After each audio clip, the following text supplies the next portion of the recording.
Japanese across the karate dojos.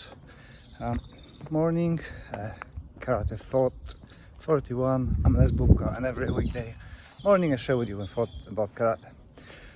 So today is a use of a Japanese terminology in the dojo. Many of us use Japanese names for techniques and combinations and so on in a dojo, and I used to know all of the terms, all of the techniques, all the variations on the techniques and stuff like that in Japanese.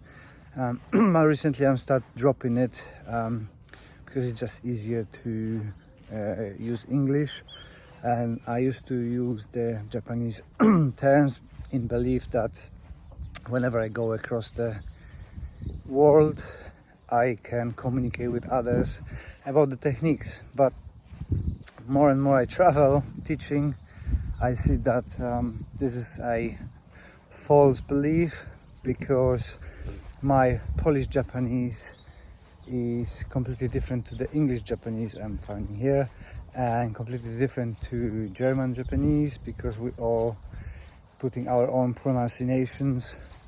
So simple name is with the name karate. In Japanese is karate, I believe. In Polish is karate, but in English is karate. So there's the difference between that, and more in depth we're going into the techniques. The pronunciations are different, like uki, uke, and so on, right? Names of the katas, in English you got wankan, but in Polish would be wankan. So it's a little bit more complicated than on the surface it looks like, and it's easier for students that they don't have to learn another language, getting confused. It's easier to teach when you just say, do a front kick instead of my geri, and have to explain why geri, but then you say carry if you're describing kicks instead of geri, a diarrhea.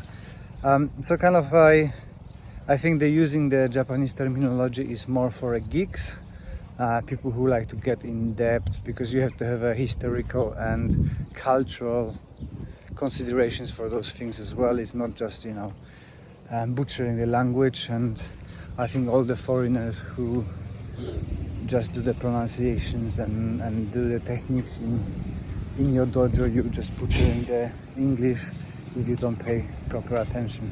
So I don't know how it's in your dojo. Let me know. Do you use the Japanese terminology, you stick to it, or do you prefer to move on and do your current language, or the language you're teaching in where your residency is, where you're teaching, where your dojo is? And the best way to support the channel, if you wish, is to watch another episode. Like, share, comment, and all the magic things supporting the algorithm, and I see you tomorrow.